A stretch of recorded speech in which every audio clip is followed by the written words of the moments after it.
Hi there, welcome to my channel. I'm Kira Woods and this is your weekly tarot forecast. So we're at the end of May, so it's May the 25th to the 31st. Thanks for joining me.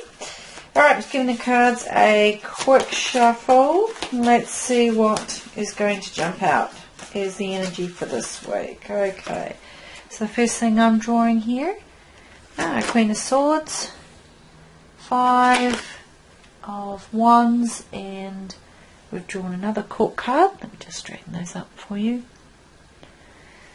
Okay, so I've drawn two court cards and the Five of Wands in the middle. So let's have a look and see what this is. So as I said, this is sort of just a general what sort of energy will be around you this week that will influence your particular situations and opportunities that will be around you. And it gives you a bit of insight as to understanding these energies as to how best you might engage the opportunities or engage the situations to get the very best outcome for you. So with court cards, remembering if you're new to the channel, court cards are either energy inside you, particular attributes or qualities that want to rise up in the situation or are best for you to draw out of yourself in this situation because they're going to serve you to the very best outcome.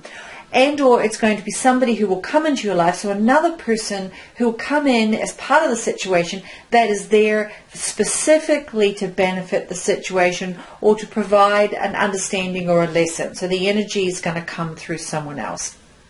Or it could be a combination of both. Okay, so let's have a look. Monday, the Queen of Swords. So as we look at this image, you know, it's like, okay, a very regal looking figure sitting on a throne. Sword is straight up in the air. The hand is palm is open. A beautiful clear sky. So what does this say? Well, this is about thoughts. It's about your thoughts. It's about your intellect. It's about your mind. It's about how you use your mind, use your intellect, bring that to a particular situation. You know, this clear sky is saying you're going to have clarity of thought, or approaching the situation with clarity of thought is going to be in your best interest. Notice the sword is powerfully held in the right hand. It's upright. The palm is open. She's this image of this figure, this queen here, is obviously sharing her thoughts, her knowledge, her wisdom in a very direct way. And that's the key of this card. So it's about a maturity of intellect. It's about approaching a situation with thought and with mental application. And in doing that, likely you will find you will need to put your emotions or your emotional attachment to the situation aside. So what do I mean by that? Sometimes in particular situations, we are drawn to doing things the way we've always done them because they're comfortable, it feels good. And it may not necessarily always be the right thing to do. It may not serve us. You know, it might be we've always, you know, interact with person A and B for this particular project we work on because we love working with them and they're so easygoing, blah, blah, blah. But what the Queen of Swords is saying to you is to stop and really be a lot more acutely analytical about the situation. Are these really the best people for the situation?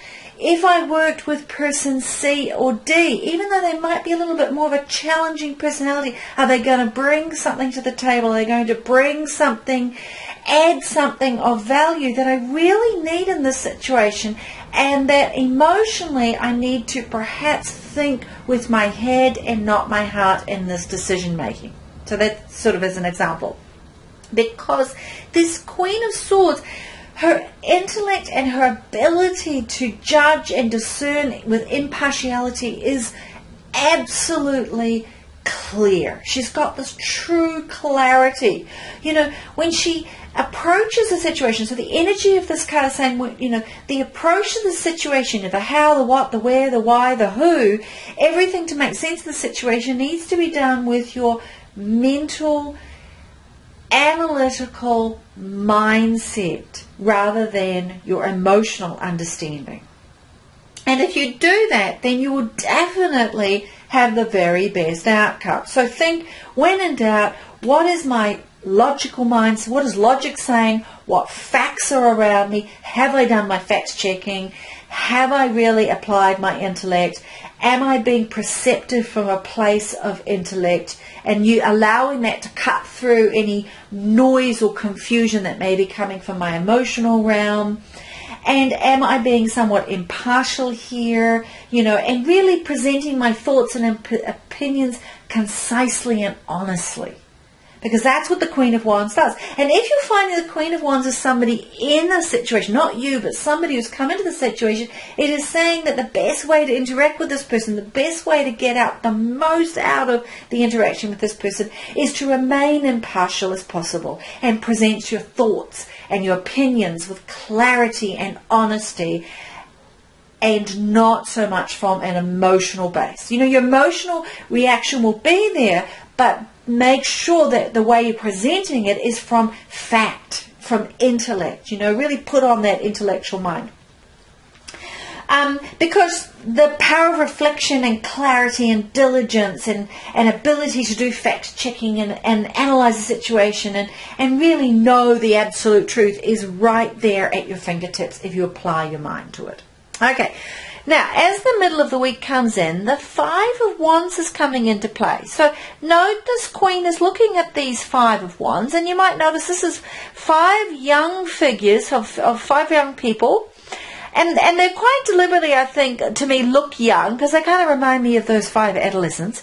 And they've all got their wands in the air, and they're all waving them around, because they obviously know something. They feel they've got the right answer. That very much that adolescent way of approaching a situation, which and this is not saying that this is the adolescence in your life. This is you in times when we feel a little bit scattered with our energy, or when we feel like we want to really push our agenda and we may not be then listening to others. That's sort of what the Five of Wands is on about.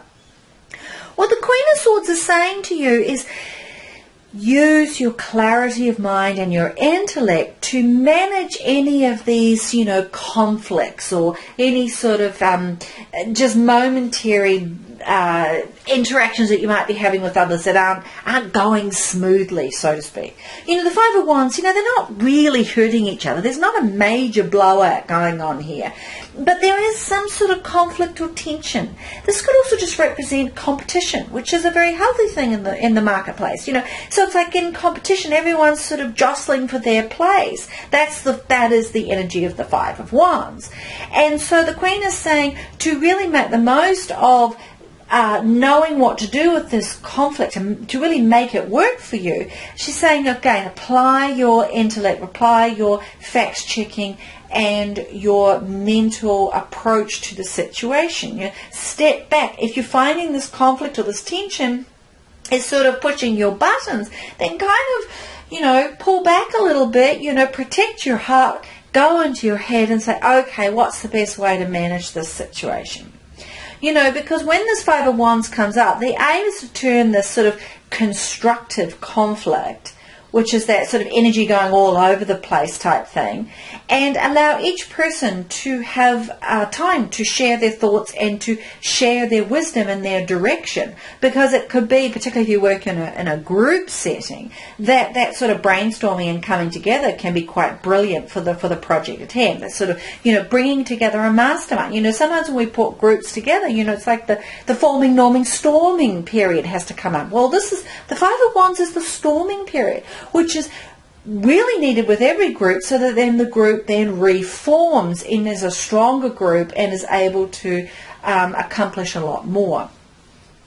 So what this Queen of Wands says, don't shy away from any sort of conflict or tension that you might be feeling in a particular situation, but to really see it as an asset. It is energy, it is enthusiasm, it is information. And what she's saying is analyze it, look at it, check it out, facts check it, embrace it as positivity, in terms of the positive elements of competition. See it as the diversity and the differences of opinion as something to feed your situation or to give more life or possible options to it.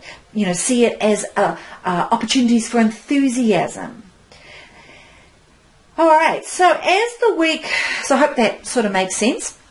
as the week moves on, we come into the end of the week, the Knight of Cups has come into play. Now, a very different sort of energy with the Knight, and you might notice that the Knight is moving away. So what we're saying is the work that you'll be doing in the first part and the middle of the week, so Monday, Tuesday, Wednesday, Thursday, possibly early Friday, where these two cards I think are really going to work together in terms of the message of the situation for you. The Knight of Cups is coming and saying, when you have done this work, then you will be able to have true clarity of what it is, the vision of what your emotional input wants to bring to the situation.